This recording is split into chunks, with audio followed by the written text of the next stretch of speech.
of offers, even a James Bond film, to stay working in Australia.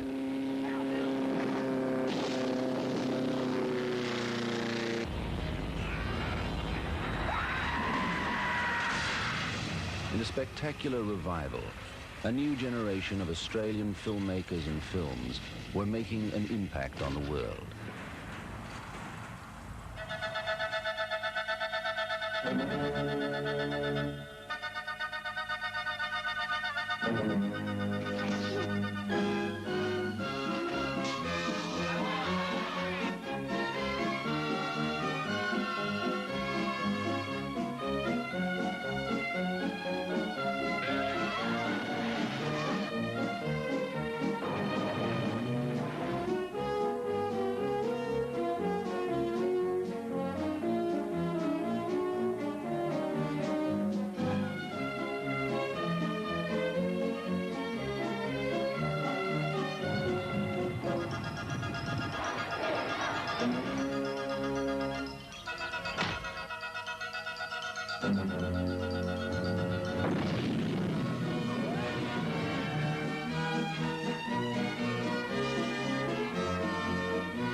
Our story of the international success of Australian films begins in Cannes, a seaside resort on France's Côte d'Azur. Since 1950, it has been home to the world's most glamorous and prestigious film festival. In May each year, more than 30,000 people come to Cannes for 2 weeks of hectic celebration and promotion.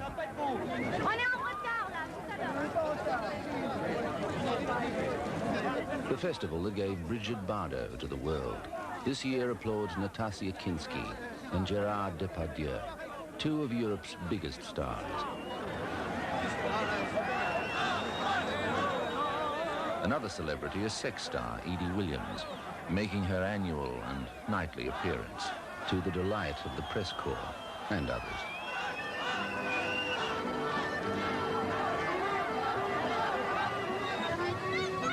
Not everyone at Cannes is in the film business. More than 20,000 tourists fill the town and beaches, many to catch a glimpse of a star. At Cannes, everyone is either watching or being watched.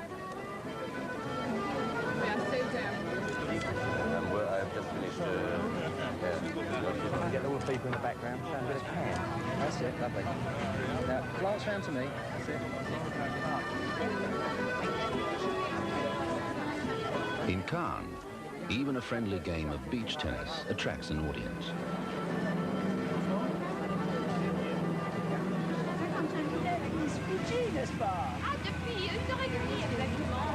About Hoffa, and I'm here at the International Film and Video Protection Association, and it's their party, and it's great that Janet Snow put the whole party. The glamour of Cannes is carefully orchestrated, promoting the film industry's latest products.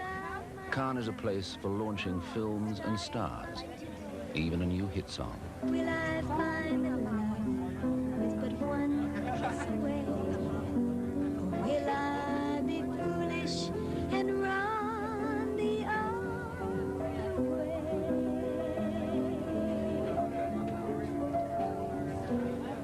Just as the parties go all night, so do the screenings. For the real test of worth is having one's film invited to the official competition or the rival director's fortnight, two of the most influential film forums in the world. Okay, at least I'm safe, at least I'm Mrs. Reality. What does this mean? What does this mean? I mean, Not only do filmmakers compete for the prizes, to many even more prestigious than the Oscars, they also get the chance to face the world's press at vibrant, often confrontational press conferences.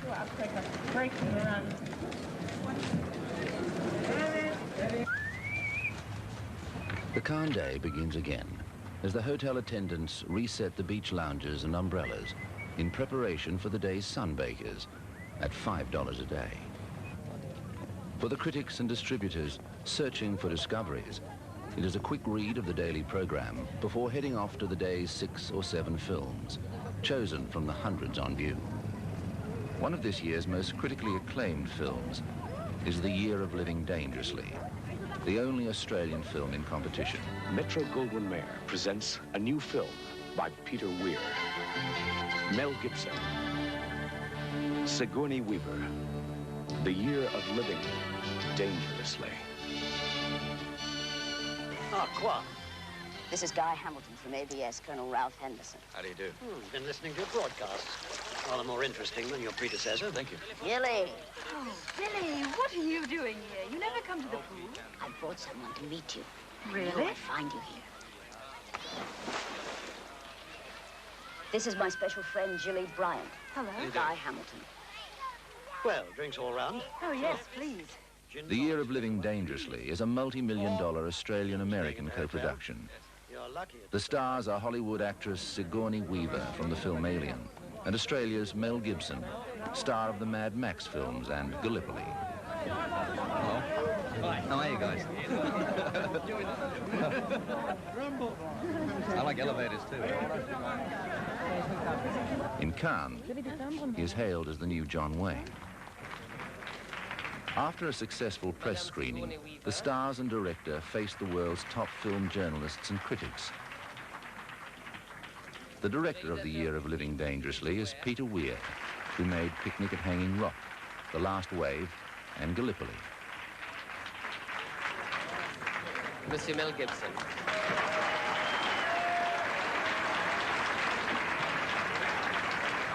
Votre film joue depuis quelque temps aux États-Unis avec succès. Je voudrais savoir ce que ça veut dire pour vous d'être ici présent à Cannes en compétition et possiblement gagner. It's the important aspect is to be amongst, to be honoured, to be in the official selection. First experience for me. The question of winning is one which I'm sure none of us like to think about it. The international film community applauds the achievement of the film, and the Australians celebrate at a party on the Cannes beach, hosted by the Australian Film Commission. Well, it was explained to me that it was... Mel Gibson will return to London the next day to resume his role as Fletcher Christian in the Dino De Laurentiis production Mutiny on the Bounty. More of a zoo than I ever expected. That's an Australian strawberry. See these hands? I could kill a man with these hands. The French for a long time were extremely snobbish, I think, about Australian movies. We were, you know, sunburned Englishmen, and they don't like the English anyway. And this time they're suddenly saying, you know, hello, you're here, you've just arrived, as if we began 12 months ago. And they're shocked when you say, you know, it all started back in the 60s, for example. The breakthrough for Australian films came in 1975, when Sunday Too Far Away was selected for the Director's Fortnight. Up, Jack Thompson in Australia's first international success. I'll get them, Dad. Seems like just yesterday they were babes in arms, Bill. You can say that again, Roger. Before I know it, they'll be off to college and uni, and I'll be trying to pay for it. It's every parent's fear, Bill. But have a look at this. Hot off the press, AMP's Education Fees Plan. It enables you and all parents with young children to give them a top education. This information kit is available to everyone now for the asking. It tells how AMP will estimate your needs by computer, how you make regular payments now that won't be any great hardship. So your investment payments grow and mature when you need them. You know you have an excellent investment working hard for you under safe guiding hands. This could be the answer. But even more importantly, you know you'll be able to give them the best education it's possible to have. Can you think of any parents with young children who don't have a reason to get hold of this information kit right now? AMP, Australians sharing Australia. Call your AMP agent or 210-1439 during office hours. 24 challengers will spend over $200 million to try and take our cup away. We need your help so Ben can build us another winning boat. Amway Australia are sponsoring the Defence Club to help build Australia 3. For just $10, you'll receive a quality boxing kangaroo badge, a quarterly newsletter and other club giveaways. Talk to your Amway distributor or send a cheque for $10 to PO Box 9987 Adelaide. Join the Defence Club now for just $10 because I want you aboard Australia 3. What Cannes was.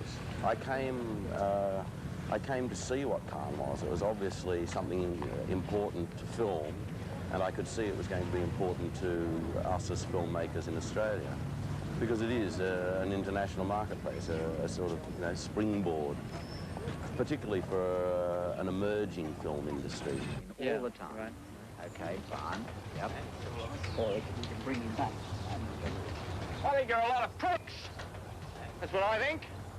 Sunday Too Far Away was written by John Dingwall and directed by Ken Hannum.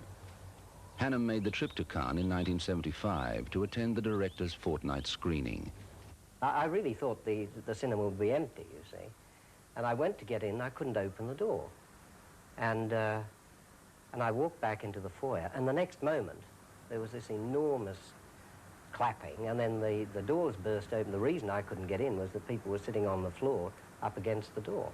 And people came wandering out, rushing out, and they were all chatting very animatedly. And Pierre came. It's just so true to my ear, reading it. It looked so true. It looked like day after day of my life in the 50s when the film was set, when I worked in the bush. I recognized Holland.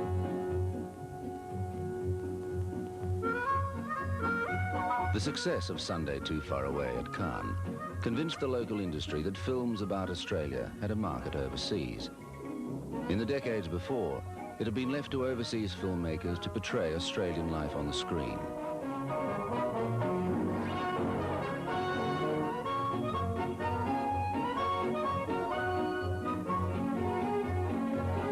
In these films, Australian actors had only supporting roles to overseas stars. We've still got an opening for a cook and a wool roller. How do either of them strike you? Well, the roller's job is gone. To Mr. Vinegar, that leaves only me. How about me for the cook? Just a minute, Dal. You never cook for a... That queers it. I never use a woman cook. Righto. Well, if the missus ain't good enough for you, neither am I. Come on, love. Hold your horses. Quinlan, as union representative of this team, I got to remind you of the rules. It's the men who choose the cook, not the boss. Bluey, use your head, man. You know they've got to have a cook they can abuse if the tucker's not up to scratch.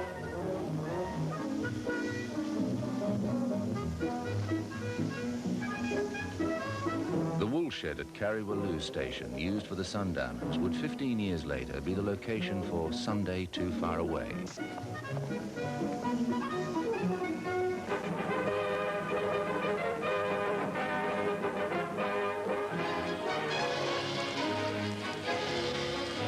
This is Melbourne on a Sunday afternoon, but the streets are deserted on purpose. This is a city after atomic radiation, a dying city, with the last stragglers being cleared from the streets for the filming of Neville Shute's novel, On the Beach. Successful Australian novels led international filmmakers and stars to Australia. Ava Gardner, here for On the Beach, caused a sensation during filming by describing Melbourne as a great place to make a film about the end of the world. Young star Anthony Perkins has an important role in the film, which is being made by Stanley Kramer with Ava Gardner and Gregory Peck in the leading roles. A story by a world-famous novelist comes to life as Melbourne becomes a giant film stage. Ava Gardner was not alone in her view of Australia's peculiar charms. Australia had long provided overseas scriptwriters with an easy target for humor. General, the world is a big place.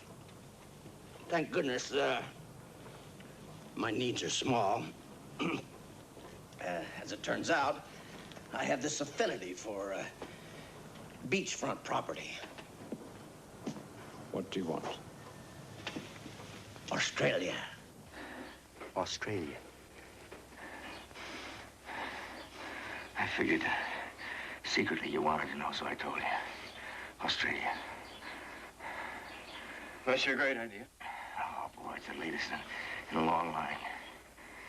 Australia's no better than here. Oh, that's all you know. Name me one thing. They Name me speak one English thing. in Australia. They do? That's right, smart guys, so we wouldn't be foreigners. Got horses in Australia. Hell, they got thousands of miles we could hide out in. A good climate, nice beaches. You could learn to swim. No. Oh, quick! Stop him! He's getting away! We're English. English. Do you understand? This is Australia. Yes? Where is Adelaide? Asking for water! Water? The humor in Nicholas Roeg's Walkabout is of a different kind. Water to drink. The story of two English schoolchildren lost in the Australian desert comments on the tentative relationship white Australians have with their harsh environment. The water hole has dried up. Where do they keep the water? Water! Gape, gape.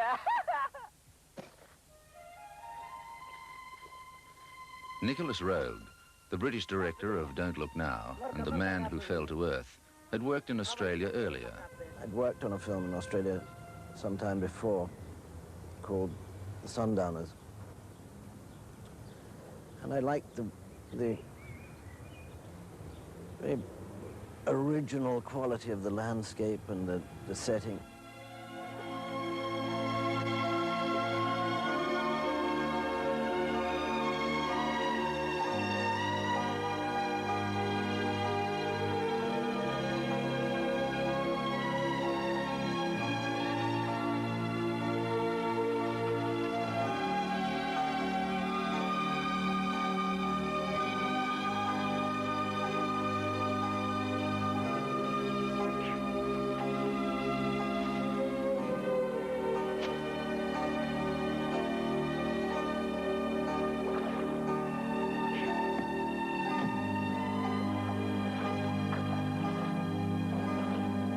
Coming up, the ugly Australian. All roads to fitness and health start at Universal Health. Become a valued member and enjoy a unique atmosphere created by caring qualified staff. Exercise in the huge well-equipped gym, swim in the beautiful heated pool, then relax in the hydro massage spa or sauna. You'll find there's something for everyone, even a creche for the kiddies too. From individual swimming programs to aerobics for teens, Universal Health provides constant supervision. So come and enjoy the friendly way to fitness at Universal Health, Elizabeth's Total Health and Fitness Centre. Oh, Dad. Really, Sid? It's the little things that make a holiday such an adventure. I told you we should have stopped early, but no, you never listen. You always wait till the last. How much further, Dad? Darling, don't bother your father while he's... In fact, the only thing that's guaranteed is the job we do fitting a new windscreen at Windscreens O'Brien. Good as new, sir. And here's your nationwide guarantee. Good at any of our branches throughout Australia. Windscreens O'Brien. Thanks. We'll fix your windscreen, and that's one thing we can guarantee. Everything about the Co-op's newest savings account is big. The interest for a start. Now that's big. And the big news about Access is that after just 30 days, you can withdraw at call. All you need is $200 to start you off and you're in big business. The Co-op's big interest account. Big on interest, big on access. That's what I call cooperating in a big way. The right cooperation. Telmac brought you a very special introduction to the world of classical music when it offered the best of Beethoven, Strauss, Mozart and Tchaikovsky. Now we extend your library with another perfect collection. Volume 1, The Brilliance of Bach. Performed by the world's most celebrated orchestras and conductors and presented in a stately cover of embossed gold. As an introductory offer, when you purchase the best of Bach at a special price, you'll receive completely free Volume 2, The Best of Ravel.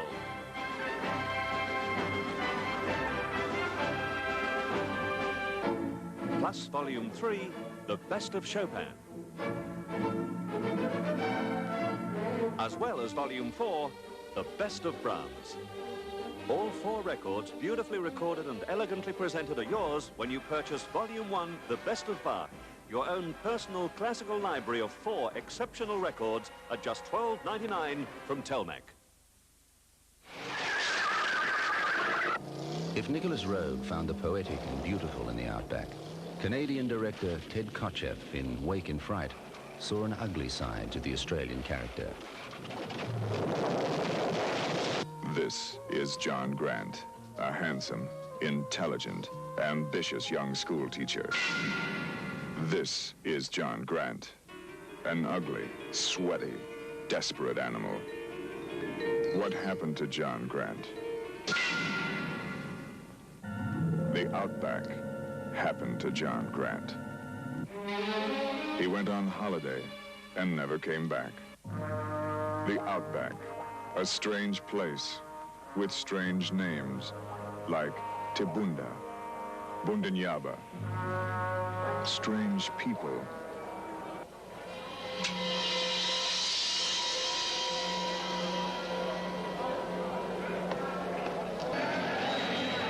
Wake and Fright and Walkabout were made in the same year, and both of them, I think, were very searching looks at Australian ethos, and both of them provided work for Australian actors and for Australian film crews, and demonstrated not only to the rest of the world of filmmakers, but to ourselves, that we were capable of making feature film. Box. Hey, I hit him! Hey, John, where you going? I hit him! There's no good skinning him, mate. They're all mangy out here. Come drink your beer. Wake and Fright was my first feature film, and as you know, it was made before there was an Australian film industry. It was typical, I think, of the couple of transitional films between almost totally foreign-made films being made in Australia and Australian cinema. Most of us Europeans think of Australia as a tough, uncompromising land stricken by drought and flood and inhabited by kangaroos and tough, insensitive, foul-mouthed, beer-swilling boars. The Adventures of Barry Mackenzie is a comedy based on the ochre image the British had of visiting Australians. Of artistic talents in every branch of creative activity known to man. Who can forget the immortal talents of a Dame Nellie Melba, a Don Bradman, a Ned Kelly? Oh, beauty. The success at the box office of ochre comedies had been proved by one of the pioneers of the film revival, Tim Burstall, with his film version of the David Williamson play, The Coming of Stork. I see we have a comedian in our midst. Are you aware, young man, that we have a lady of the cloth present who may find your humor somewhat offensive? There's nothing offensive about a jock strap. It's what's in it you gotta worry about. I know that we were embarrassed by it when it first happened. People said, no, that's not us. That isn't what happens. People would say to me, but Jesus, mate, we don't talk like that. There's her! There's her! Jesus, good to see you, Curl. Hey, what's this? What's this with the hair? Look like a hippie poof. Get out of it. Hey, what's this? Run a bit of scrub around the water hole. Go on, you bastard. Get off me back. I'll give you a knuckle sandwich. Yes, I'm Barry! The Adventures of Barry Mackenzie was written by Barry Humphries, who played Baz's Auntie Edna. Gayleen actually seems to like it here. You mean she wants to stay? Mad, isn't it, Curly? The Bazza character originally appeared in Private Eye, a British satirical magazine. Leslie, where did you find this extraordinarily exotic creature? Is he for real? Listen, don't come the raw prawn with me, sport. I'll show you what you can do with the rough end of a pineapple. The film's director was Bruce Beresford, an expatriate living in London, who made an appearance in the film. He's the man in the leather coat.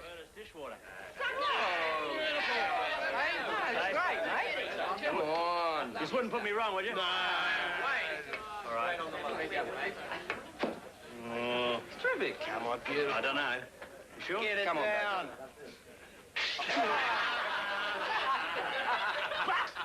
Beresford was accused by some of perpetuating a myth about his fellow countrymen, but his judgment about audience taste would prove correct. I think I only really ever go into anything because I like it. And I assume that if I like it and find the story attractive, that other people will too. I don't see why they should react any differently to the way I do. I'm all ready for you. Wait a sec, Carol. I'll be finished with the exotic aphrodisiacs in a few gifs. Barry Mackenzie was a huge success in Australia and even embarrassed many Australians by being a moderate success in England. No wonder they got a famine problem in India if this is what they do with their tucker. Hey, Carol, I hope you're not a vegetarian. I'm kinky for beef, sweetie, but not the tinned variety.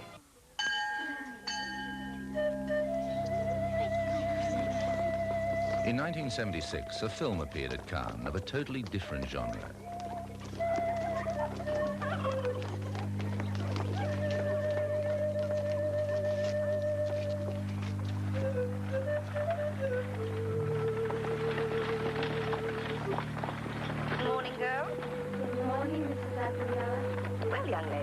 indeed fortunate in the weather for our picnic to Hanging Rock. I discovered Peter Weir's work, and I liked very much The Picnic at Hanging Rock. I'd never seen anything quite so mysterious. It showed me things that I'd never seen about Australia.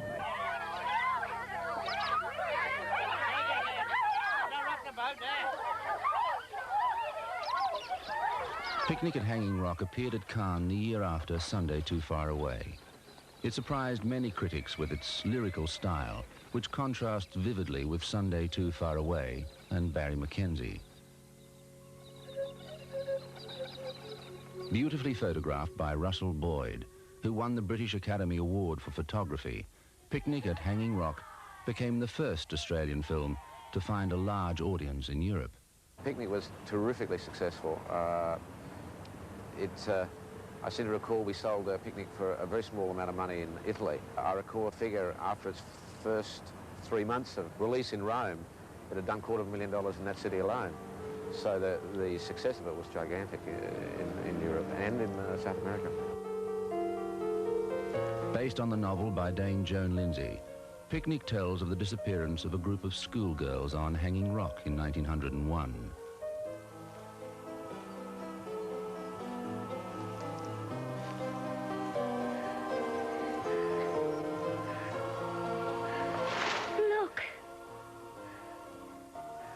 Down at the ground, Edith. Way up there in the sky. Like many great mysteries, it was never solved. It's a great mystery. And like most people, I love great mysteries. I've always loved the story of the Marie Celeste, of Jack the Ripper, to name two. As a matter of fact, when I was a very small child, I thought that when I died and went to heaven, I would ask God what happened on the Marie Celeste. And I'll probably ask him what happened on Hanging Rock. Miranda! Miranda! Miranda, don't go up there! Come back!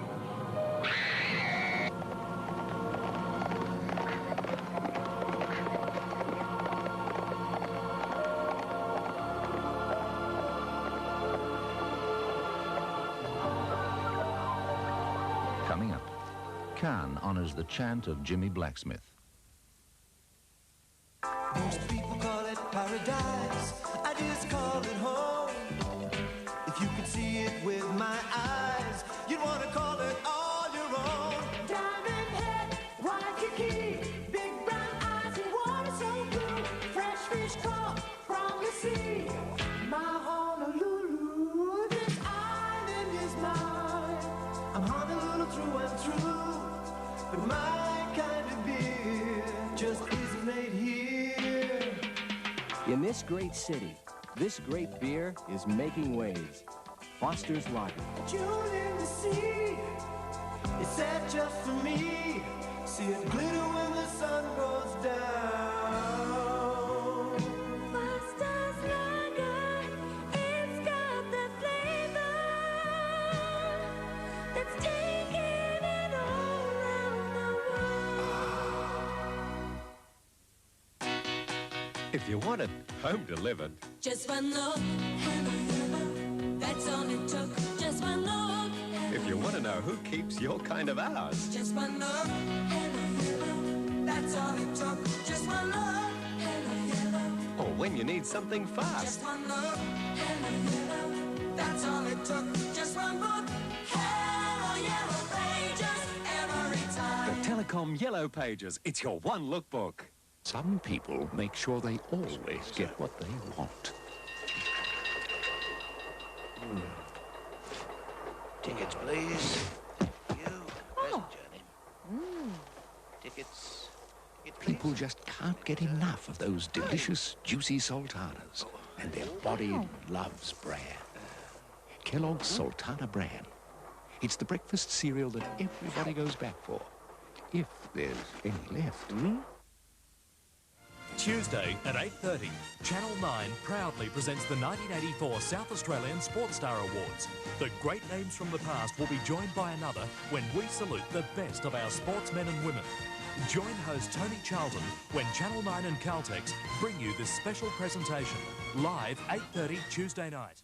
Young ladies do not pass impertinent comment. Nor do young ladies desecrate the walls of the principal sitting room with music fit Picnic at only Hanging Rock was followed by 2 more films about Australian school life. Both were shown in the director's fortnight at Cannes. The Getting of Wisdom was directed by Bruce Beresford, who battled to escape his image as the director of the Barry Mackenzie films. Oh, come, you spirits that tend of mortal thought, unsex me here. Self-confessed you stand here, a dissembler and a thief. I don't think I understand it. Don't worry. Just say it to Mrs. Gurley as if you do. The Cannes Film Festival, held in the director's fortnight. The Devil's Playground, the first feature by director Fred Skepsey, is a largely autobiographical story of childhood in a Catholic seminary. Half the budget was put up by Skepsey personally. His gamble was rewarded when the film won the top Australian Film Awards in 1976. If you're to be a little brother of Mary, you must learn that your body is your worst enemy, Alan.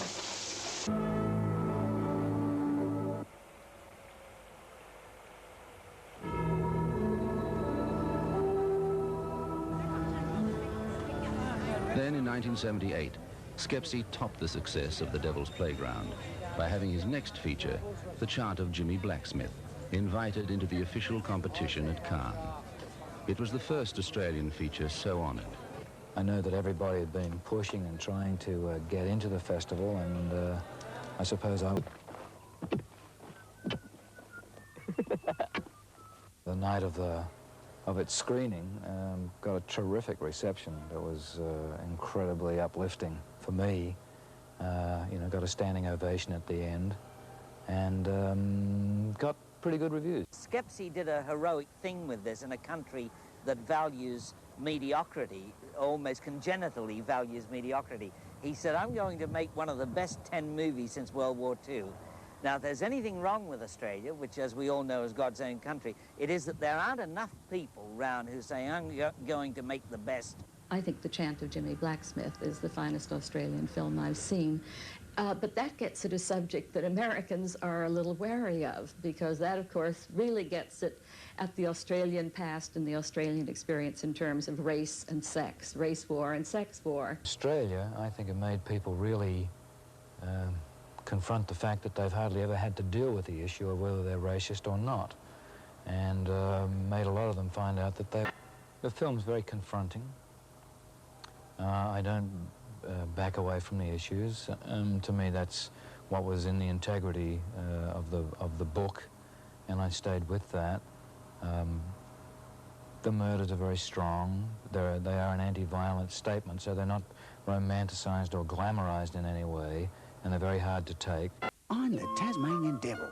I'd like to introduce you to the top spot in Australia. Top spot in the world, for that matter. It's like having an overseas holiday at home. Look what we've got for you. A whole island of beautiful things.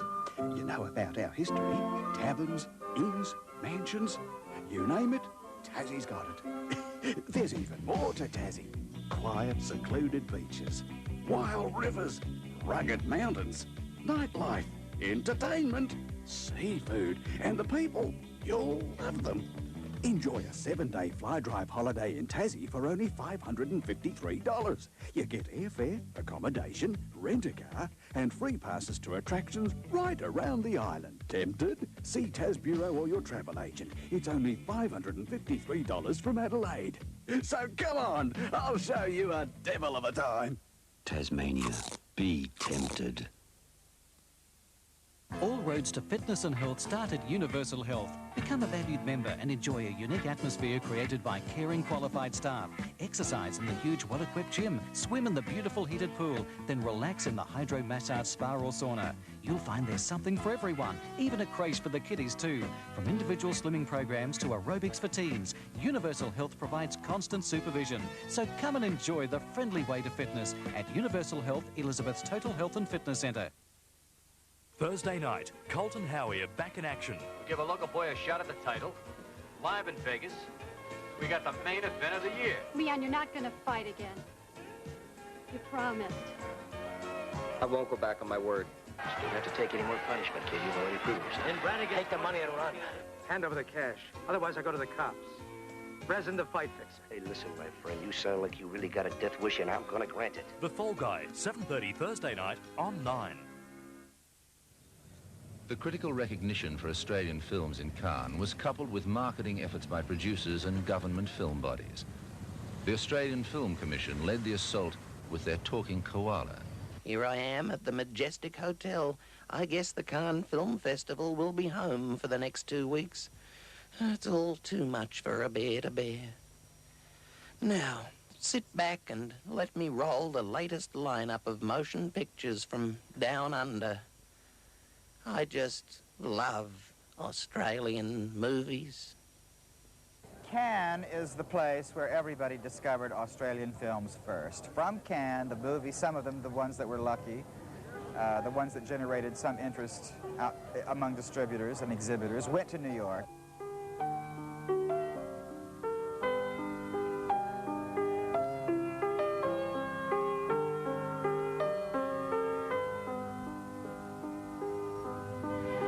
New York Times, May 1982. Personal. Striking, hazel-eyed Liberian woman seeks sensitive, non-smoking Manhattan male to ignite durable, fun-loving relationship. Passions include French fries and Australian films.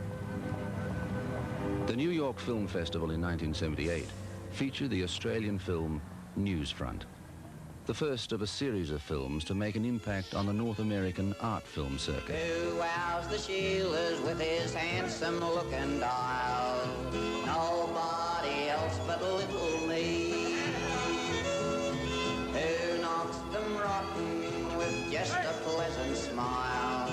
Nobody else but little me. Peter Weir's The Last Wave received a commercial release in New York the following year. But the big success was Gillian Armstrong's My Brilliant Career, which came to New York with a reputation gained at Cannes. Don't you ever dream there's more to life than this? It was an age of glittering elegance and desperate poverty, where a girl without money or fashionable good looks had little to look forward to. But Sibylla was different. You have a wildness of spirit which is going to get you into trouble all your life. She wanted a career. A career? What in? Literature, music, art. Maybe the opera. I've not made up my mind yet. Sincerely romantic. He shared her sense of fun.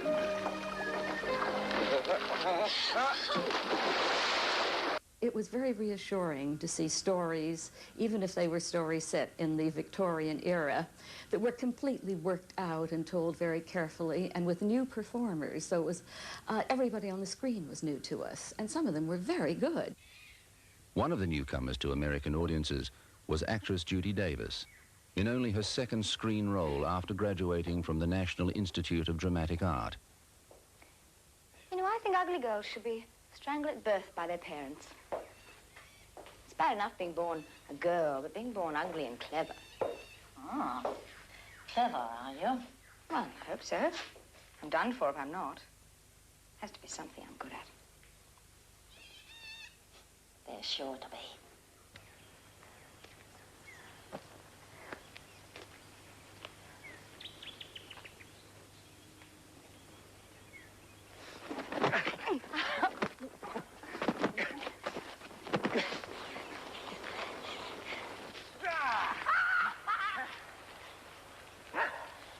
It was very pleasing to Americans, but I think the subject matter is rather bizarre, because what we're seeing is Sibylla teasing a man all the way through, a poor girl winning a rich man, and then after all this very sexual teasing, when he finally proposes, she's infuriated and tells us that that wasn't what she meant at all.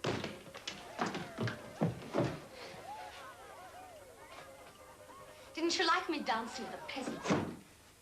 I'm not going to make a big thing of this. I disgraced you, didn't I? I had to go away for a few days. Oh, more shooting somewhere else? And I must be told, is it yes or no? What's the question? Bloody woman. I thought we should get married. Well, what a handsome proposal. How could anyone say no? dare you?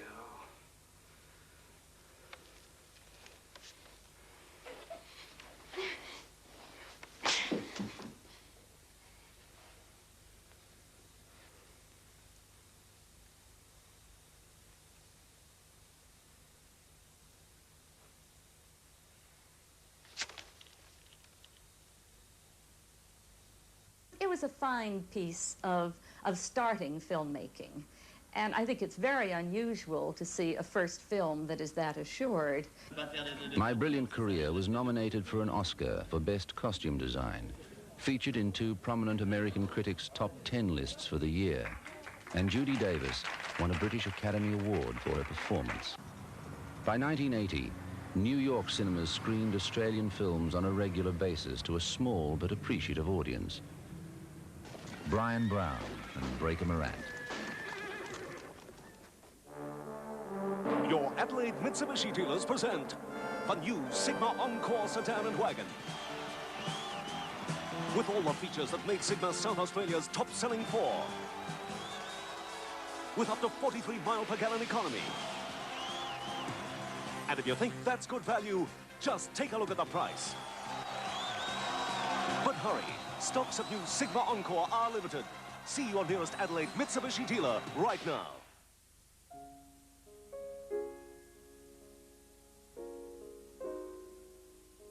Cousins Pearl Beauty Soap. With Cousins' own moisturizers and lanolin.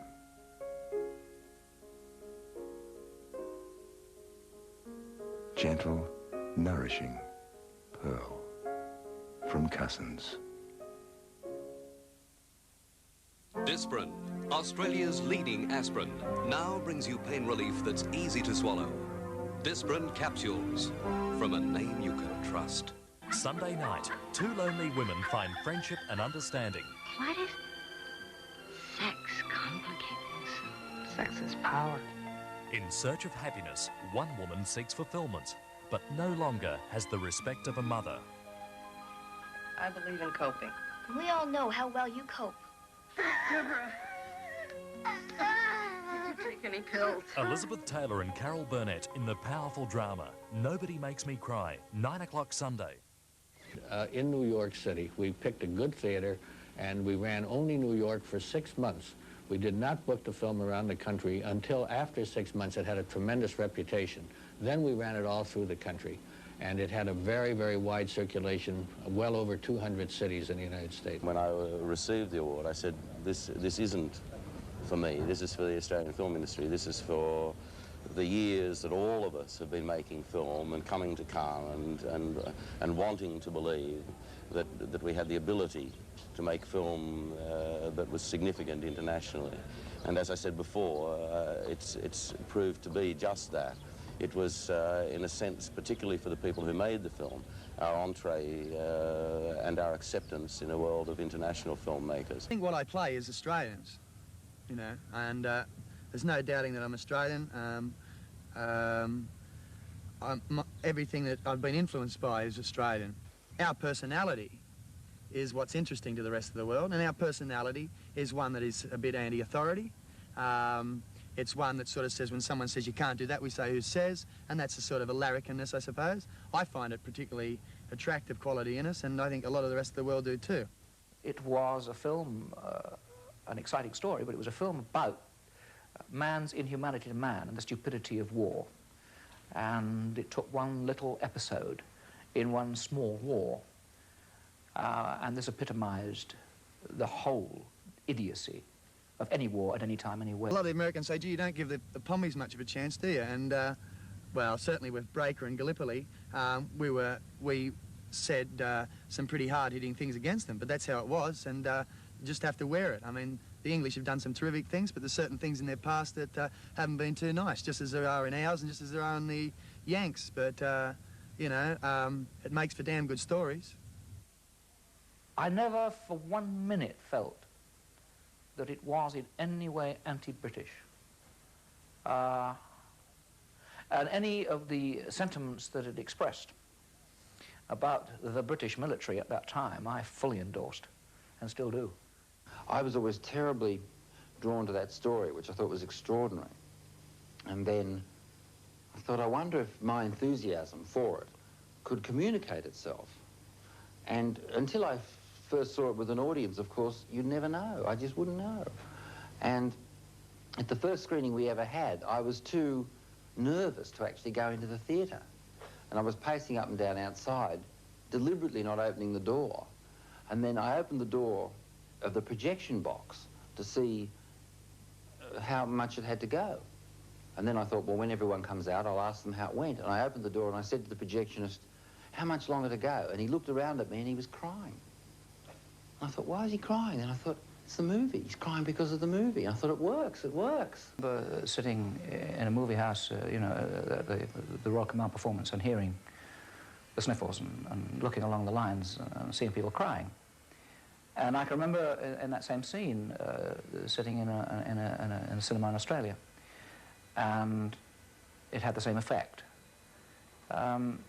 Therefore, it is obvious that there are certain things which are, to us all, whatever country we come from, whatever movie houses we go to anywhere in the world, which touch us and which strike a chord. In 1980, Breaker Morant received an Academy Award nomination for Best Screenplay. Coming up, A Town Like Alice. Hi, I installed one of these Condor terminals on my roof. It's great. It lets the hot air escape and makes the house really cool. We've certainly noticed a difference this summer, and the Condor terminal is maintenance free. Have yours installed for around $200 soon. Discover Hungry Jack's new Explorer glasses, and you could discover Australia. Collect the 4 Butte Aussie Explorer glasses, each one featuring one of our early brave explorers. Just 75 cents each with any burger. Inside is a voucher for a free Coke and your chance to win an Ansett Kangaroo Air Pass to discover Australia. Collect the set of Explorer glasses this month, only from Hungry Jack's. Imagine your new home located exactly where you want it. Island Star have a new concept in relocatable homes with more than just a touch of luxury. They'll suit young and old alike, offering comfort and easy living. All homes come with these items as standard fixtures, including a kitchen you'll love to work in. Island Star relocatable homes are super strong and insulated. They're not just a caravan.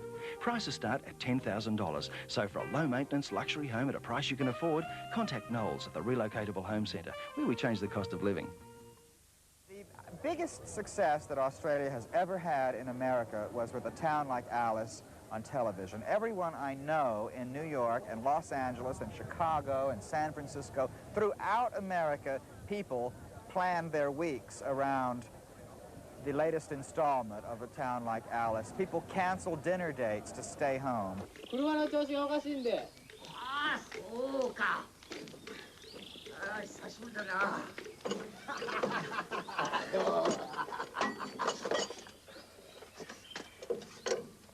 that nip to move them flaming women out of here.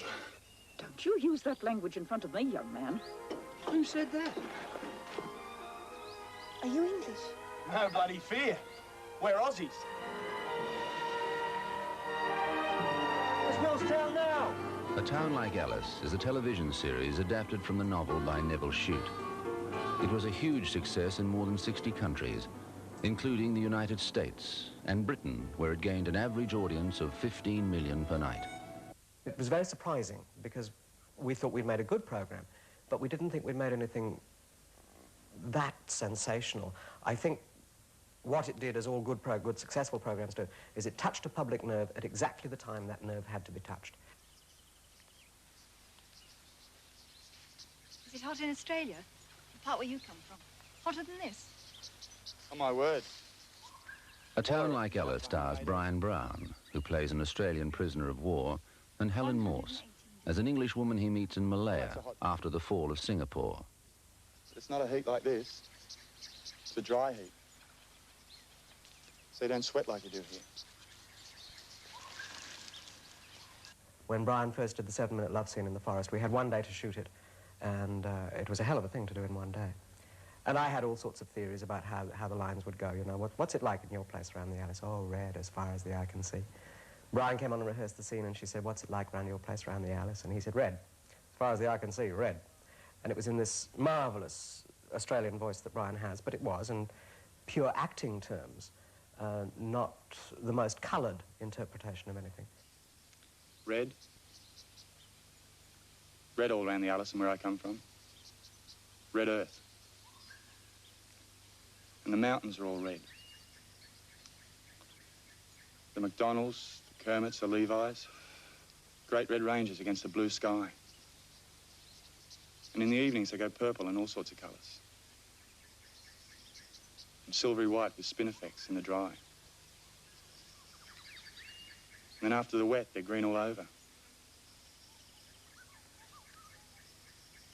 I guess everybody loves his own place best. And all around the Alice is my place. I love the scene. I found it a terrific scene to do. I found it an easy scene to do in that the guy was talking about something he loved, and I don't find it hard to talk about things I love.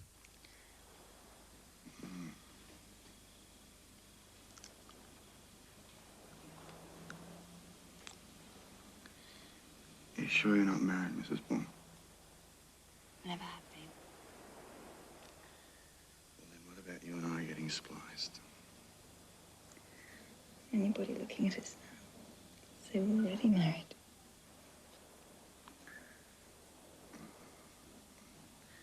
So we should be. What do you reckon? The genuine screen star is a quite unique thing who is able to project the inner personality of self without any fear or favour. It's usually the same performance. Clark Gable, I think, almost never gave a different performance. It was always Clark Gable. Brian Brown will never give another performance. It will always be Brian. Helen Morse is much the same. She is a very, very fine actress. She falls into that unique category of people who are a star of the first magnitude, but also are able to act other things. Helen Morse became a major star of Australian cinema with performances in Picnic at Hanging Rock, Far East, and Caddy. I'm Miranda, your pretty little diamond watch. Don't wear it anymore. Can't stand it ticking above my heart. Well, you remind me of my car. Is that supposed to be a compliment? Got a lot in common, you and my Cadillac. Beauty and class. So I'm calling you Caddy.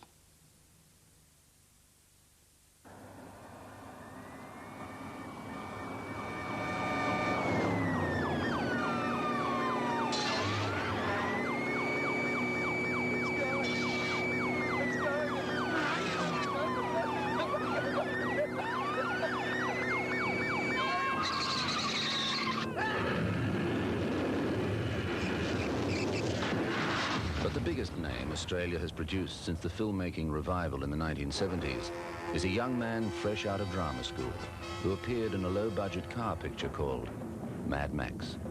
His name, Mel Gibson. Coming up, the making of Mad Max. Sam is the kind of friend every man needs, but few ever have. Loyalty and love, the bond between a man and his dog. A relationship you can experience for yourself in Albie Mangle's magnificent new movie, World Safari 2. Sam is there with Albie as he experiences all the joy of this adventure, thousands of miles across Australia, New Guinea and South America. World Safari 2 captures all the romance and colour you could imagine, but nothing is more beautiful than this man's love for his dog. Someone should have told Albie never to share the stage with children or pets, but he probably wouldn't have listened anyway. One of the most heartwarming and courageous stories you can imagine is World Safari 2. If you only see one movie this year, then that movie has to be World Safari 2, starring Albie Mangles and Sam, just about the most lovable dog in the world, rated G. World Safari 2, rated G, now screening at Fair Lady Theatre, Elizabeth Shedley, Stirling, Ranella, Mount Barker, and returning to Strathalbyn, Victor Harbour, Kingscote, Enfield, Tailem Bend, Manham, Murray Bridge, and at a venue near you.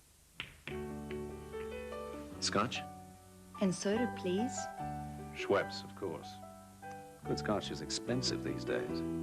So don't risk spoiling yours with a cheap mixer. Cheap soda water can't do for your Scotch what Schweppes soda water does. Because only Schweppes has Schweppervescence.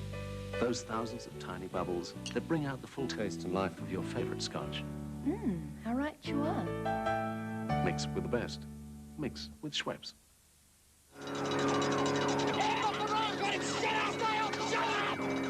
George Miller's Mad Max broke the mold of Australian films around the world. It competed with the best anyone had to offer, head on. And you see 1 million car pictures a year, but there was something special about that one, as, you know, everyone now knows.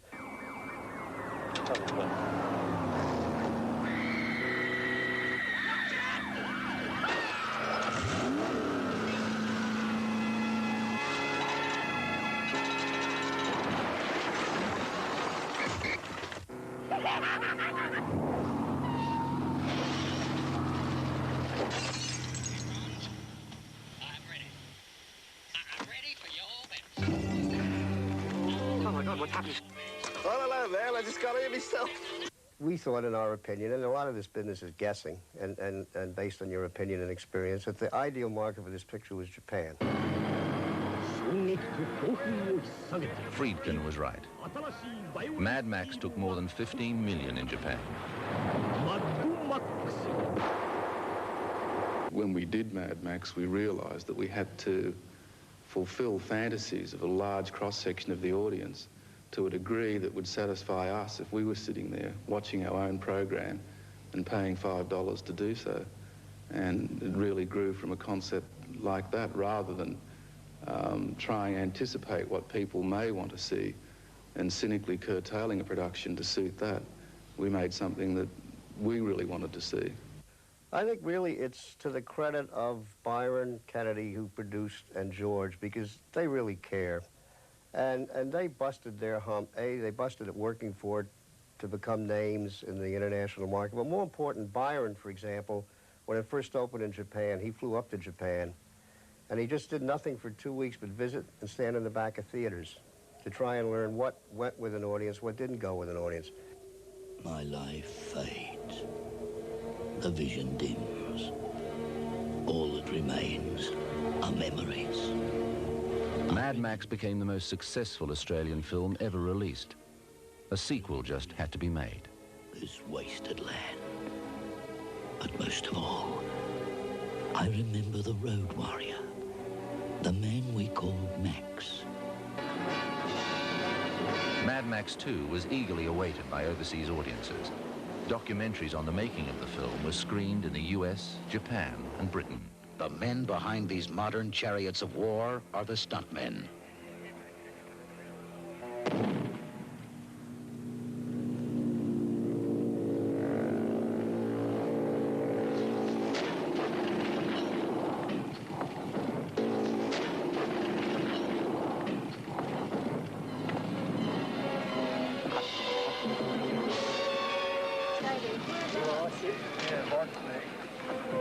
The stunt has not gone according to plan. Ask him.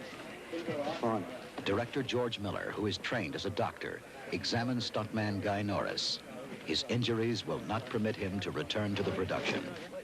Norris was, of course, supposed to land safely in the most reliable and advanced cushion yet devised, a huge mound of empty cardboard boxes. The reaction is incredible because we put the film in the Avoriaz Festival in France. The first one won the grand prize, and happily so did the second, and George was there. And within 2 weeks of Avoriaz, George, the following happened to him. He was offered the sequel to Raiders of the Lost Ark by Steven Spielberg. He was offered the Sean Connery, James Bond film. And I mean, he turned them both down, which, you know, for a young guy who's done 2 pictures, well, no one could believe him, except he wants to do his thing with his friends and his partner Byron Kennedy in Australia. But the last 25 minutes of that picture made him one of the hottest directors in the business. Yeah, I think the best description I've heard of the cinema, at least the one that means the most to me, is that films are like public dreams. We go to dark places and sit with strangers to watch something up on the screen that ultimately comes from the collective unconsciousness. And in all ways, in our dreams, there are nightmares, and I think that's what the violent, the horror-type pictures sort of give, if you like, to the society, allow people to have that kind of experience, to confront the dark side, as it were.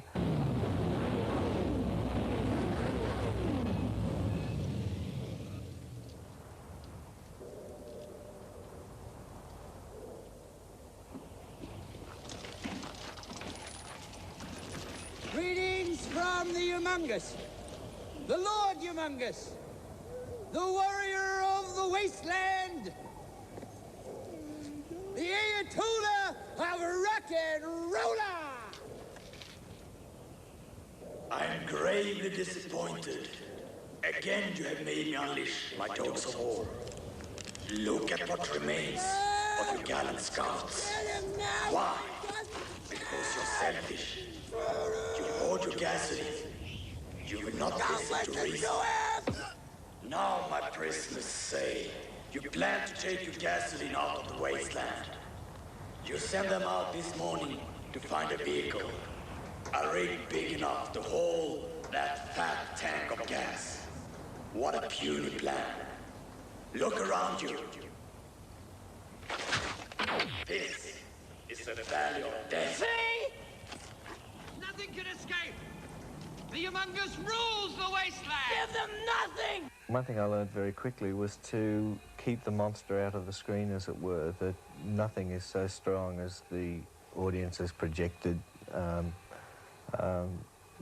unconscious onto what's happening on the screen. And so if you really look at both the films, you'll probably find that you wouldn't see much explicit violence in them. It's rather amazing, actually. Those people who have a lot of antipathy towards the film say, oh, it's full of blood and guts and it's just such a gross out.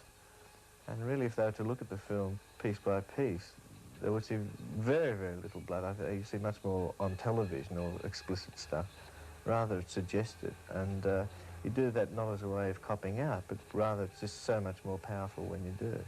Well, you're always going to get criticism the minute there's the least little bit of violence. But critically, which is where the criticism can start, they saw the quality of the direction. They knew this wasn't a knockoff film, and they knew that everything that was done was motivated, and what was done brilliantly. So therefore, that kind of squelched the criticism. Yeah, you're always going to get some women who go in and come out of the theater complaining.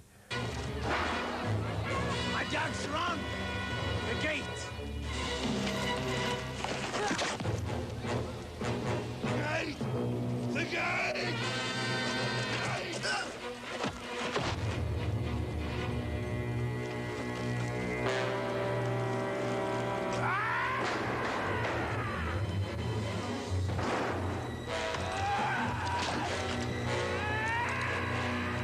The Mad Max movies have a kind of obsessive technique that's really brilliant. Miller is the closest that Australia has come to producing a Spielberg, I would think, and it's interesting that they should admire each other's work and be working together, because in a sense they come to film with the spontaneity of someone who has technique at his fingertips. George Miller is very much a mathematician. He's kind of works with formulas and chemicals and numbers and puts it together in a formula kind of way so that he gets an enormous chemical reaction and explosion. One of the toughest things to do when you're trying to get an audience involved, I think, is the shock moment. People think they're easy, but they're, believe me, the most difficult thing to do, to really get an effect of the audience. And I think it worked quite well. I've seen the film with audiences around the world, and I think it's worked quite well, this one at the end. The main problem is that you've got to somehow set up a threat, but distract the audience so that the threat may be coming, for instance, from you there, but the shock comes from another direction. So we had a situation, we've got the little boy, and we've got the Max character, and the Max tells the little boy to go out and get this one remaining bullet that's left on the front of the truck. So the little boy, as you see, has to crawl out to find the bullet. So the audience's attention is focused on this one red bullet on the front of the truck speeding ahead. And as you'll see in a moment, of course, the shock comes from somewhere else, which you've established a little earlier.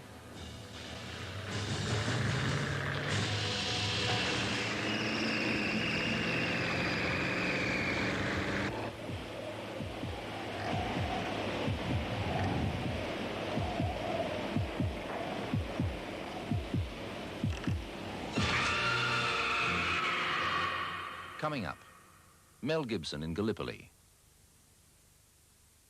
Bringing fresh fruit back from interstate could bring fruit fly under hefty fine. Leave it behind or declare it. If you find maggots in fruit, report it for South Australia's sake.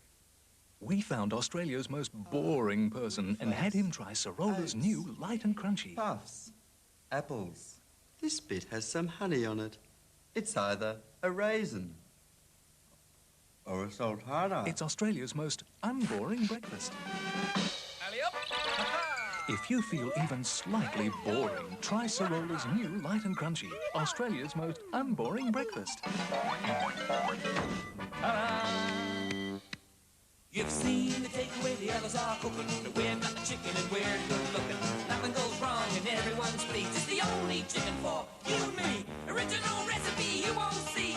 Tastes like nothing else on TV. Now we can sing and we got rhythm. The one we know best is original chicken. We do our chicken with Kentucky style. It's the way it's cooked, 11 herbs and spices. The Colonel's secret recipe from Charlie and me at KFC. Kentucky Fried Chicken. If it isn't the herbs and spices, it must be the way it's cooked. Remington Steele, the detective? Not just a detective, a team with a touch of class. It appears we simply weren't mad enough to get in. A team that will go to any lengths to solve a crime. Somebody has been trying to kill me. While he messes around, she gets down to business. A motive would be helpful. She's nuts. Someone is trying to kill her. Remington Steele. They're very entertaining. 7:30 Monday on 9. Historically, the way the industry has redeveloped in Australia is basically been from the craft side of filmmakers becoming producers and making films of increasing complexity and excellence. What we are now seeing is the arrival into the industry of some very, very sophisticated, entrepreneurially minded producers, people such as Edgley and Stigwood and Murdoch and so on.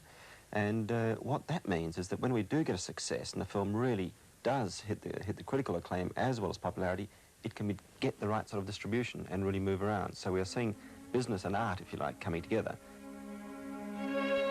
The arrival into filmmaking of powerful entrepreneurs brought about a new scale of film production. Projects considered too expensive in the past were now possible.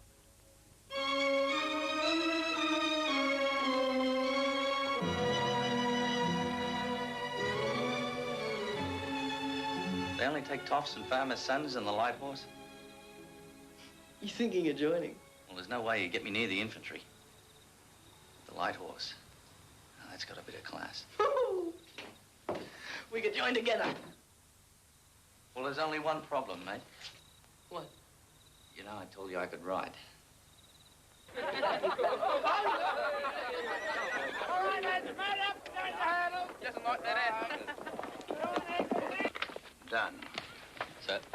Any previous military experience done? Yes, sir. 5 years in the Melbourne Horse Cadets. Never heard of them. Well, no, sir. They never received as much recognition as they deserved.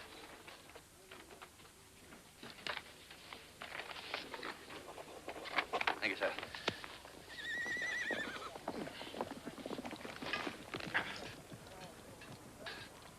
Hurry up, Don, or the war will be over. Ha! Chicken! Give it a card,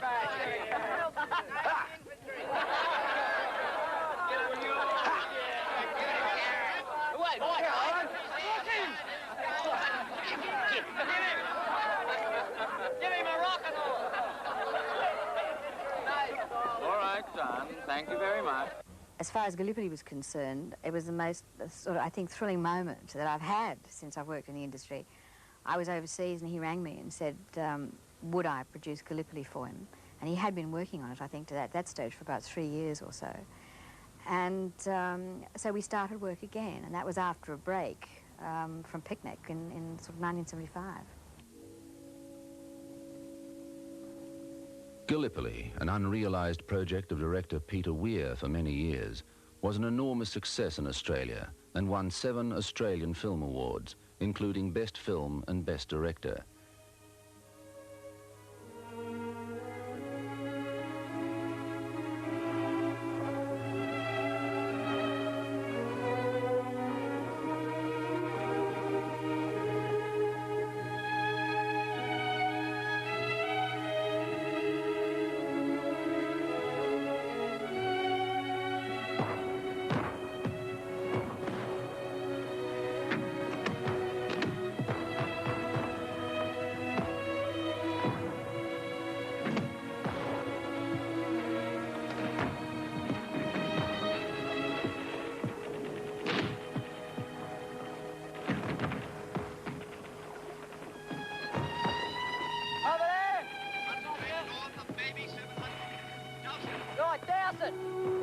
Gallipoli received a major release in the United States by Paramount, but failed to break out of the art house circuit pioneered by Breaker Morant. One of the reasons given for its only moderate success was the title. While most Australians have known of the Anzac legend since primary school, the pronunciation of the name has always been a problem. It's very easy to be wise in retrospect, but Gallipoli, I don't feel should have been called Gallipoli outside Australia. In Britain, it was criticised. People said, where are the British? Because obviously it took in many nations. In New Zealand, they said, where are the New Zealanders? And in America, they said, what's Gallipoli, some new kind of... Discover Hungry Jack's new Explorer glasses, and you could discover Australia. Collect the 4 Butte Aussie Explorer glasses, each one featuring one of our early brave explorers. Just 75 cents each, with any burger. Inside is a voucher for a free Coke and your chance to win an Ansett Kangaroo Air Pass to discover Australia. Collect the set of Explorer glasses this month, only from Hungry Jack's. I know that Activite now has 7 vitamins and a new chocolate flavour, but will the kids like it?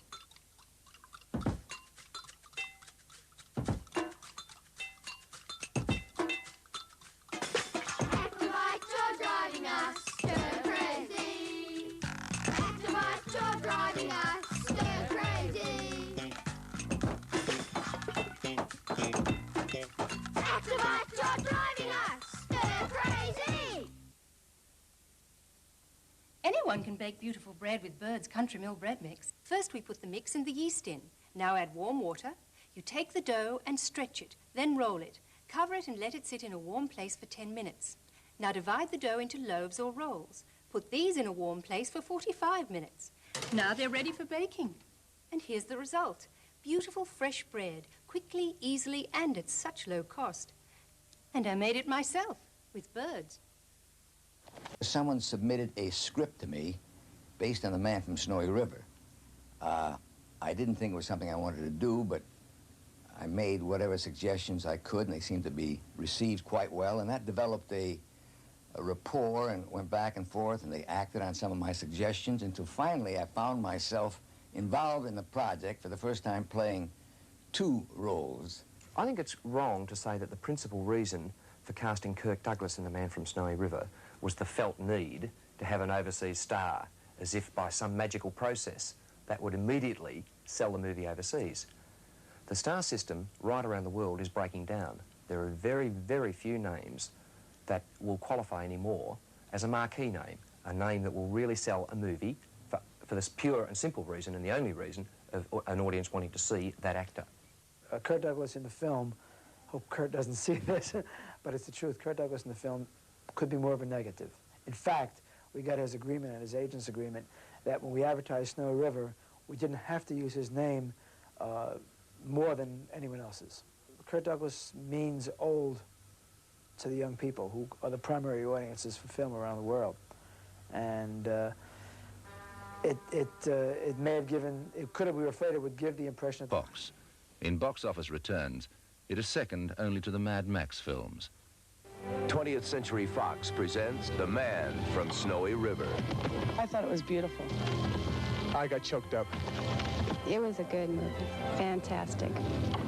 It was refreshing, it was wholesome, it was sincere, it was real. I'd recommend this film to anybody. The Man from Snowy River. You're gonna love him. Rated PG. Snowy River was quite a success. It was when they first opened it, they weren't quite sure how it would do, because Westerns, per se, had not done well for a while. As the picture played, however, the public realized it was more than just a plain Western, and it's considered a good success. The Man from Snowy River has introduced me and the rest of the world to the writings of Banjo Paterson. And once a man is an artist, as I once said in an interview in Sydney, Banjo Paterson no longer belongs to just Australia. He belongs to the world. And other people like myself will be encouraged and delighted to read those wonderful poems. I think one of the reasons The Man from Snowy River was such a huge success was because it appealed to people of all ages, right across the board. I guess if one had to really pinpoint an area of appeal. Personally, I just enjoy the marvellous scenery and it shows Australia off so wonderfully well. You come out in front of the platform. You come out in front of the platform. You come out in front. You come out in front. You come out in front of the platform. You come out in front of the platform. You come out in front of the platform. You come out in front. You come out in front. You come out in front of the platform. Since the very beginning, mankind has enjoyed the taste of natural yogurt, especially when it was mixed with exotic, succulent fruits and berries. Descendants tried to improve the formula with artificial ingredients, but couldn't. That's why Dairy Vale have gone back to the very beginning with Eve yogurt. Dairy Vale Eve yogurt, nature's own gift to mankind. With cheap motor insurance, the worst part of having an accident is after the accident. But with RAA motor insurance, you'll never suffer this kind of treatment. And certainly never this. Here we go, my friend. Don't worry about the fine print. We're all gentlemen here. With RAA motor insurance, your car will be fixed properly and quickly. Is it ready yet? Don't bother calling us. We'll call you. And with the RAA, you don't have to sign a release form before you take your car. Just like a vault one. Here, sign here. RAA motor insurance. All the help you need when you need it most. Can I help you, sir? Telmac brought you a very special introduction to the world of classical music when it offered the best of Beethoven, Strauss, Mozart and Tchaikovsky. Now we extend your library with another perfect collection. Volume 1, The Brilliance of Bach. Performed by the world's most celebrated orchestras and conductors and presented in a stately cover of embossed gold. As an introductory offer, when you purchase the best of Bach at a special price, you'll receive completely free Volume 2, The Best of Ravel.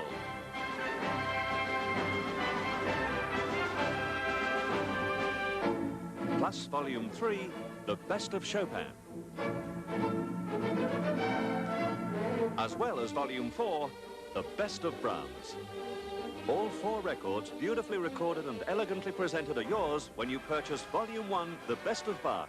Your own personal classical library of 4 exceptional records at just $12.99 from Telmac. Australia was now recognised as having one of the world's leading film industries. Its films were being dubbed into many languages and screened in up to 50 countries each night. Je comprends maintenant. Qu'est-ce que vous comprenez? Je sais que Miranda est une ange de Botticelli. Weißt du eigentlich, sie war mehr wie eine besoffene Tigerin und der Bursche hatte nur so einen kleinen. Und das war ihm peinlich. Er stand mit den Zwergenstängeln vor ihr und während sie an ihrem Büstenhalter rum... Du darfst jetzt nicht denken, ich will dich beleidigen. Aber du bist eine echte Mistsau. Ich darf mir vorstellen, das ist Evan, Carrie, Mac, Mel, Jody und Simon. Don's Party. Sie sollten dabei sein. Powiem po prostu, zakochałem się w tobie, Kelly. Zakochałem się w tobie od pierwszego wejrzenia. O, Ted. Nic na to nie poradzę, to szczera prawda. Dajmy sobie szansę. C'era una volta un uomo dall'Australia che ha petturato il suo culo come una daglia. Il colore era buono, come anche il disegno. Però l'aroma, oh, quella era perfetta. 凄まじい熱気を吹き上げて正月最強のバイオレンスヒーローが帰ってきたマッドマックス2 19日ロードショー Max. Il guerriero della strada. Sei stato un eroe, grazie. Ti riconsegno il tuo bolide, l'ultimo dei V8 Interceptor. Ogni giorno noi diventiamo sempre più deboli e loro sempre più forti. Se volete andarvene, parlate con me. Oh, non mi sfuggirai! Io ti ucciderò! O riesco a passare o salto in aria. Ti ho giudicato male. Scusami. The films not only proved personal successes for the filmmakers, but took an ambassadorial role for the nation. Australian films, I feel, have done an immense job overseas In 1979, we took a group of Australian films, 7 of them, to France, which is one of the hardest countries in the world, to convince that you have a serious cinema. And we got more press in that week than we would have got had the Prime Minister gone and stood on his head in the Champs-Élysées. It was quite incredible, but it was just a toe in the door. I was able to send, in fact, to Ellicott, who was our minister at the time, press cuttings from all parts of the world, Argentina, front pages, on Australian films from all over the world. And it was quite staggering to find the impact. But now in America, the thing that's exciting me is no matter where I travel, and I talk to people who aren't film people at all, they have all seen at least one Australian film and are excited by it. The success of the new Australian cinema since early in the 1970s brought a flood of memories to those like director Ken G. Hall, who remembered similar heady days in the 1930s, when an industry had flowered, then failed. In the early years of the century, Australia had pioneered the storytelling abilities of the new medium. The true story of the Kelly Gang, produced in 1906, was one of the world's first feature films. Its original length was 1 hour and 15 minutes. Today, only 10 minutes remain.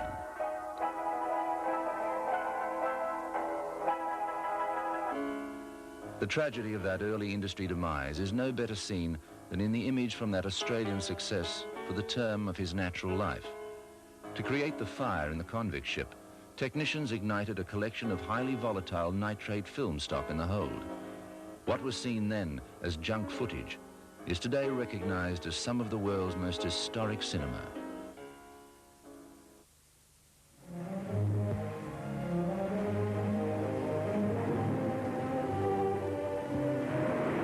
Some of the players of the early Australian cinema sidestepped its demise by finding fame overseas.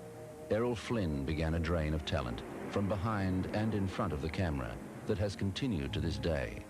The die has been cast, Edward Young, and there is no turning back. The future holds the most awful adventure of all. Thought I might POQ, that's all. What do you mean? Cheered through, leave the country. Why would you want to do a thing like that? Best country in the world. As in the past, the place that lured most filmmakers was Hollywood.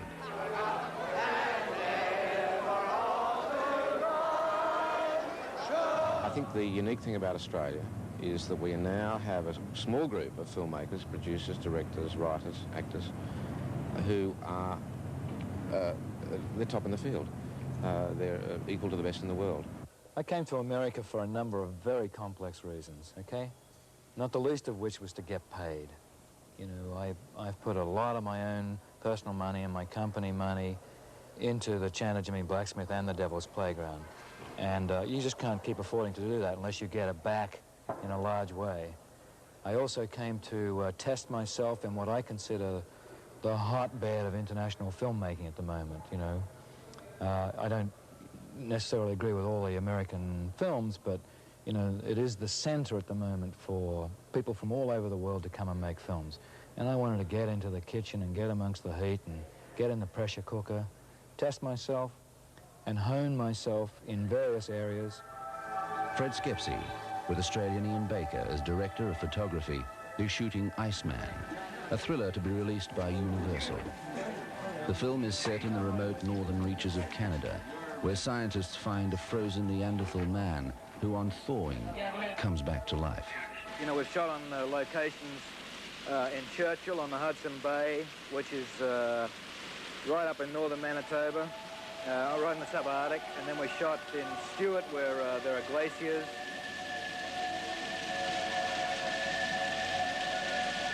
And then this area here is a thing which is the vivarium, that it was a place for bears, to study them, to study all kinds of hibernating animals, and it's also atmosphere controlled, so that, you know, they could make it a temperate climate, they could take it down to subarctic climate if they wanted to, so that they could get whatever conditions they felt that they could find out most about the animals. Barbarossa, the first film Fred Skepsey directed in the United States, appeared in the Director's Fortnight at Cannes in 1983. where critics applauded his innovative approach to the Western genre. Manos arriba, Gordo.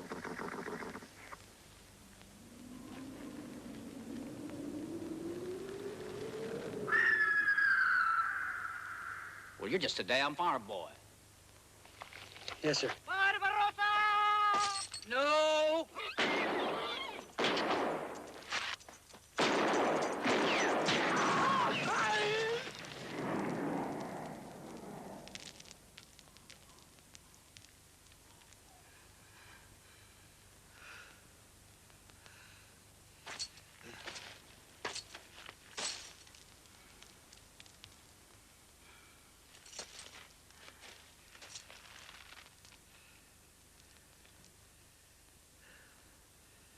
Damn fool. I can't teach you people a damn thing, can I?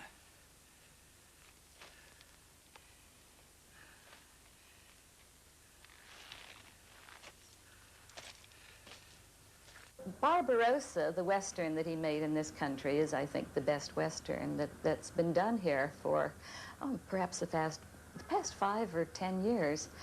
And it was amazing to us that a man could adapt that well to the conventions of the Southwest and get performances of the quality he did. Bruce Beresford, who had worked overseas before beginning his outstanding feature film career with Barry Mackenzie, left Australia after Puberty Blues to direct Tender Mercies in Texas. It stars Robert Duvall and Tess Harper.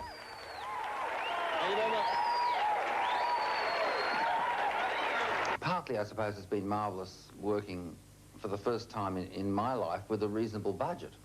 See, when you think that the most expensive film I ever made in Australia, and I did 8 features, the most expensive didn't even cost $1 million. And it's nice to be doing a film which costs $7 million. And I can say things like, well, I think, I'd like another 20 people over there. And they say, oh, yes, Bruce. And go and get them. I mean, I'm used to them, having 20 people and suddenly it dwindles to 5 and has to look like an army.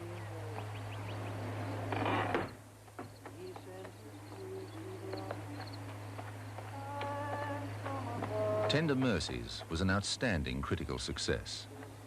With director, cameraman and editor being Australian, it's not surprising many reviews remarked on its Australian feel.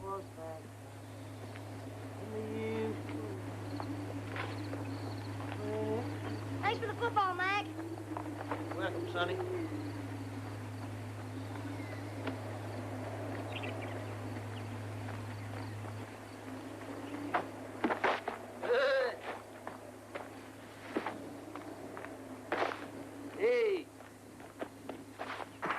The 1983 Academy Award nominee, Francis, starring Jessica Lange, was directed by Australian Graham Clifford, who had worked overseas for many years as a successful film editor. I'll tell you how proud I am to meet you. On behalf of the Seattle Ladies Club, as a token of our vast admiration... Excuse me. Yes? Haven't we met before? No, I don't believe so. Weren't you the one that damned me straight to hell? Oh, no, my dear. You must be mistaken. Bull... I beg your pardon? I'm the same girl that wrote the essay, same girl that went to Russia. You folks aren't pleased to meet me at all. Coming up, Australia's Hitchcock.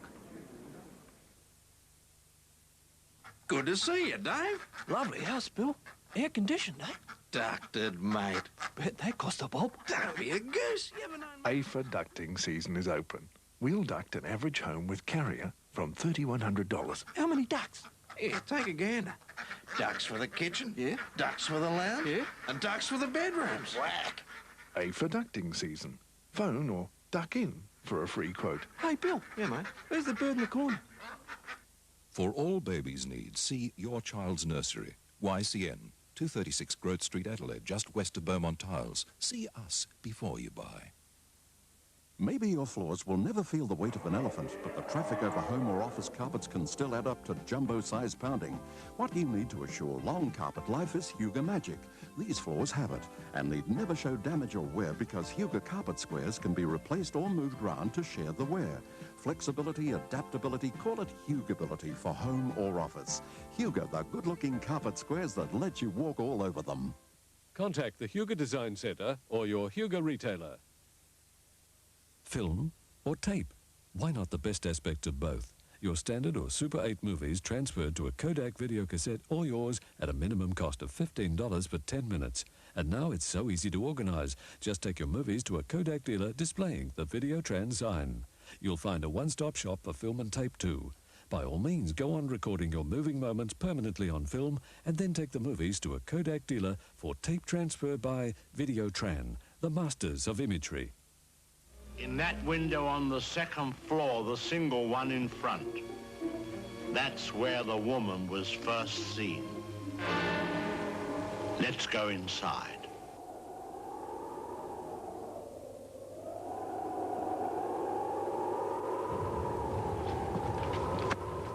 Following the footsteps of Alfred Hitchcock and directing the sequel to his most famous film is an achievement for Australian Richard Franklin.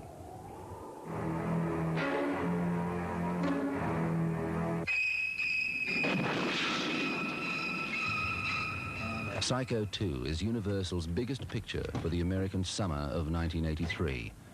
In its first week, it grossed $7 million, second only to Return of the Jedi.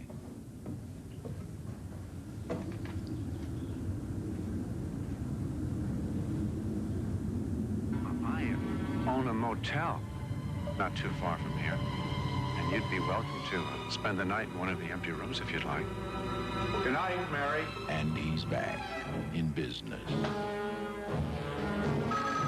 Who is this? My mother is dead.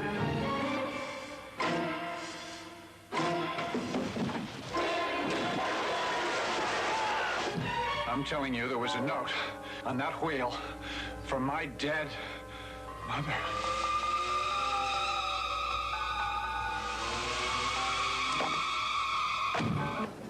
Richard Franklin, who had studied film at UCLA in the 1960s under Hitchcock, returned to the United States for the release of his Australian feature, Patrick.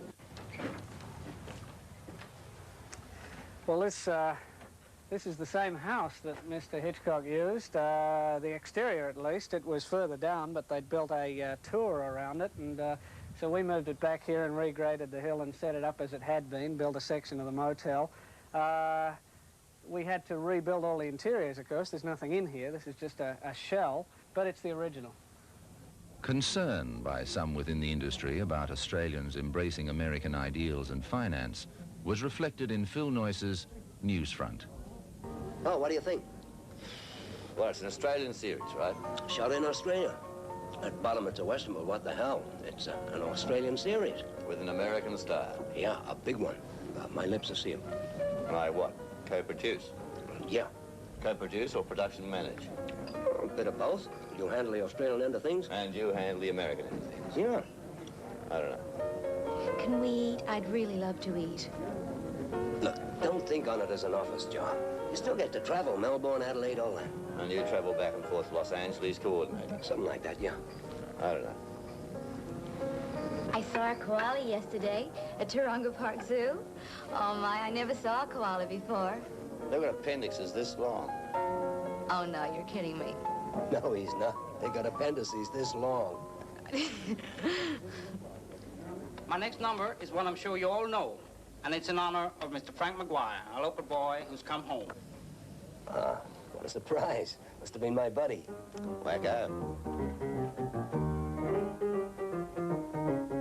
There's a track winding back, Lord, to an old-fashioned shack on the road to... Whatever the results of the expatriate controversy, the future of the film industry will be decided ultimately at the box office. At the world premiere of Phar Lap in August 1983, the congratulations were loud for what was confidently predicted to become the most successful Australian film of all time. In the future, The many Australians who have worked to create a now world-famous film industry will no doubt work wherever their talents are in demand. But whatever their individual successes, the Australian cinema will be judged by the quality of its locally produced films. Films which bring images of Australia and Australians to the world.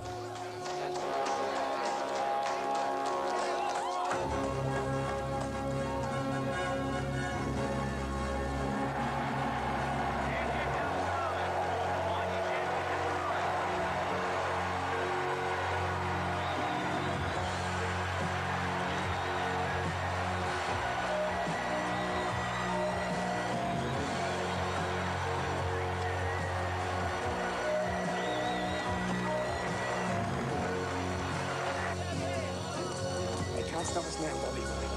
Show 'em, Pikey. If anything catches us today, mate, it'll have to have wings. Very well. Steady. Moving up. Steady. Go! And they're off. And on the inside, first out for second win from Trigilla, who began well. Temptation is prominent. And Carradale is up there in the lead division as they come onto the course proper the first time, where the leader here is Temptation showing out from Carradale.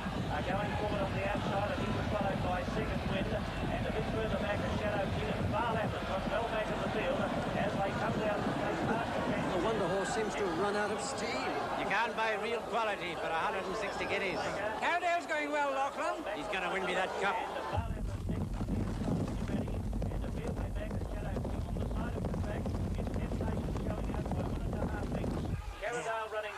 First take is third, then Star God, and back behind them, Valmont is taking up some ground. Some quality and Barlap, eased off the fence by Jim Pike, is starting to go forward rapidly as they come around the back of the course. Still Temptation out in the lead from Caramel, running to place second.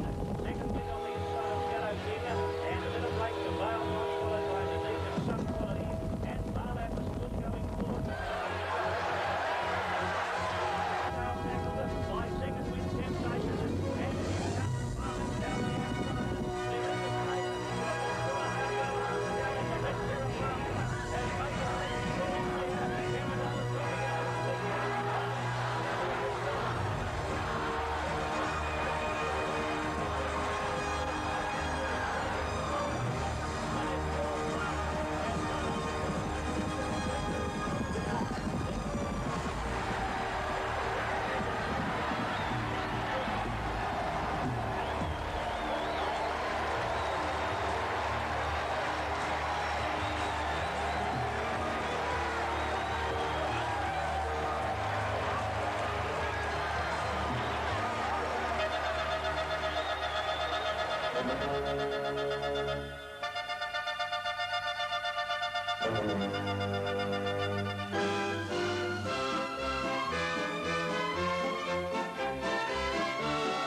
Tuesday at 8:30, Channel 9 proudly presents the 1984 South Australian Sports Star Awards.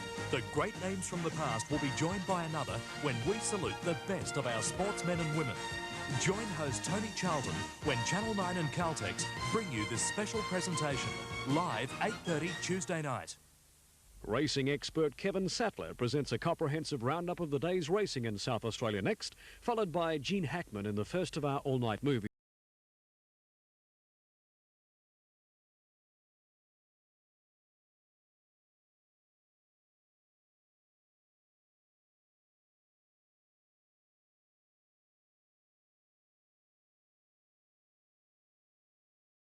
Two lonely women find friendship and understanding. Why does sex complicate things? Sex is power. In search of happiness, one woman seeks fulfillment, but no longer has the respect of a mother. I believe in coping. We all know how well you cope. Deborah. Did you take any pills? Elizabeth Taylor and Carol Burnett in the powerful drama Nobody Makes Me Cry, 9 o'clock Sunday. 8:30 Monday, In Possession. A bomb kills two men and you don't think it proves anything? I think Vince was wrong about Senator Miller. While Kathleen's life seems shattered, Jane finally comes face to face with Louise. The girl knew I'd recognised her. At least now she isn't so sure. She is my mother. I'm sure. But her troubles are far from over. You'll never get her to come back to Kingsmere to tell the truth. She'll crack. I'm not going to front her. Next, In Possession, 8:30 Monday on 9.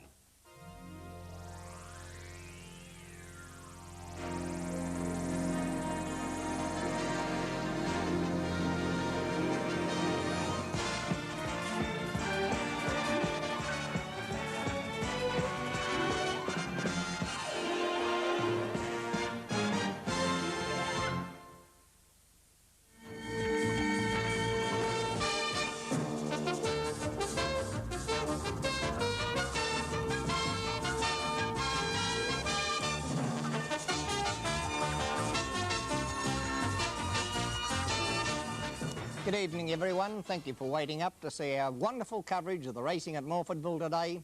A real great lead-up to the Schweppes Australasian Oaks the following Saturday. The highlight, naturally, being a magnificent treble by the champion Melbourne apprentice Darren Gauci, a wonderful double by Ricky Barone, and I thought racing today was the best I've seen at Morfordville for a long time. Some very close finishes and some great efforts and great pointers to the Australasian Oaks Carnival next Saturday. My guest tonight is Alf Matthews. Thank you for joining me, Alf. Thanks very much, Kevin. You enjoy the day's racing? Very much so. Unfortunately, I didn't feature, but nevertheless. Well, your comments tonight, no doubt, will be listened to by your fans, and also your comments regarding the Schweppes Australasian Oaks next week. But let's roll into race one, the first of Darren Gauci's treble. Settles down again, attendants climb in, they're off and they're racing, a beautiful start, got away in a perfect line, and shortly after the start, Sea Rest was one of the first out with Waltzing Men. Showing out on the outside of the track was Royal Acclaim. There followed also going around the field by Hills of Heather. Back behind them is Har Corpus. Irradiate on the outside, and 2 lengths away last is Evening Suit settling down, and Hills of Heather takes up the running as they go to the 1,200-metre crossing by 3/4. Waltzing Man pulling. Out a bit deeper there was Royal Acclaim. Back in behind them is Irradiate racing on the outside of Sea Rest. 2 lengths to Evening Suit, and 1 length away last is Har Corpus. Down the side they travel, and the leader Hills of Heather, but Waltzing Man has got up on the inside to share the lead at the 1,000. 2 lengths to Royal Acclaim with a drop on them, another couple to Irradiate. It settled down beautifully in 4th place, the rider crouching over its wither. Further back on the field, Sea Rest, and they're followed by, on the outside, Evening Suit, and last of all, Har Corpus. Starting to pack up now as they race down the side of the course. And here they've got about 6:50 to go, and the leader Waltzing Man by ahead to Hills of Heather. 2 lengths away, Royal Acclaim, a length away, Irradiate, still galloping with its head against its chest. They're followed further back by Evening Suit, Har Corpus, and last of all, Sea Rest. On the home turn now, a bit over 400 to go, and Royal Acclaim makes its claim 3 deep, where Waltzing Man just leads Hills of Heather. Royal Acclaim coming at them. Now Gauci getting to work on Irradiate down the outside, and they're followed by Har Corpus and Evening Suit. Coming down to the 200, the leader Royal Acclaim, Irradiators grabbing it on the outside. They're going to fight it out. They're clear of Evening Suit down the outside. Royal Acclaim in front, but Irradiator's grabbing it out wide. Irradiate getting the upper hand near the line. Coming home well, Hark Corbus from Hills of Heather. In the dying stages, it's Irradiate. Gauchy wins by a neck to Royal Acclaim. Maybe Hark Corbus third, and those in front of Hills of Heather. Then came Evening Suit, further back Waltzing Man, and tailed off was Sea Rest. It was an excellent ride by Darren Gauchy to win on Irradiate. Jimmy Courtney's ride on Royal Acclaim was also very outstanding, but unfortunately Gauchy just had the final drop on Royal Acclaim, and I think that was the telling factor over the concluding stages. I think it was too, and this is what Darren told us straight after the race. Darren, welcome to Adelaide and congratulations on winning the first today. Confident? Yes, well, I was pretty confident going out in the race, and I've seen the horse race in Melbourne, and it's a nice horse to ride, and, well, she done a good job today. She slowly wore down the stablemate, and she eventually won. You didn't have to punish her hard or what? Well, getting to the line I did. The stablemate did fight back very, very well, I thought. And it wasn't until, say, the last 50 metres where I got the upper hand of it. Oh, well, that's good. Well, we in South Australia like to see you wearing the CS Hayes colours of white, green sash, black sleeves. No doubt it's going to be a very powerful combination in years to come, and congratulations. Yes, thanks very much. It certainly will be. And the dividends, number 1 Irradiate, paid 85 cents for a win, 75 cents a place. Believe it or not, this got out to 22 to 10 at one stage of the betting. Remarkable odds. Number 2, Royal Acclaim, 85 cents for running second, and number 4, Hark Corpus, no dividend for third. Now in race 2, this is the race that Lascardo was one of our star bets last night, but it saw the return to racing of the filly Tri-Shell. She's top class, and class prevailed with a storming wind down the outside. She's in the colours of Sangster, green, royal blue sleeves, white cap and green spots. Out wide was Lord Monarchy settling down in front from Brasano beginning fast. Lascardo under restraint is going through along the inside rail. Nothing wants to lead in this. Tavern Jim has settled down fourth from Allegro Park, Swiss Account, and last of all Tri-Shell. Finally, it's Lord Monarchy showing out clear as they charge down the side of the 800. Out by 2 lengths to Lascardo on the inside of Brasano. Running fourth, Tavern Jim. They're followed by Swiss Account. Allegro Park is out 3 horses wide. And only 1 length off the last horse there is Tri-Shell. On the side, 600 to go, and Lord Monarchy under restraint by a head to Brasano. Lascardo behind them from Tavern Jim. Allegro Park on the outside. They're followed by Swiss Account and Tri-Shell before the turn. And Brasano moves up to draw level with Lord Monarchy, who's still going great guns on the rail. Out 3 wide now, Tavern Jim looking to force its way out was Lascardo. They're having a bumping duel. Lascardo had the strength to get out. Down the outside was Allegro Park. At the 200, Brasano just in front. Lascardo is coming at an out wide. Tri-Shell is starting to wind up the big...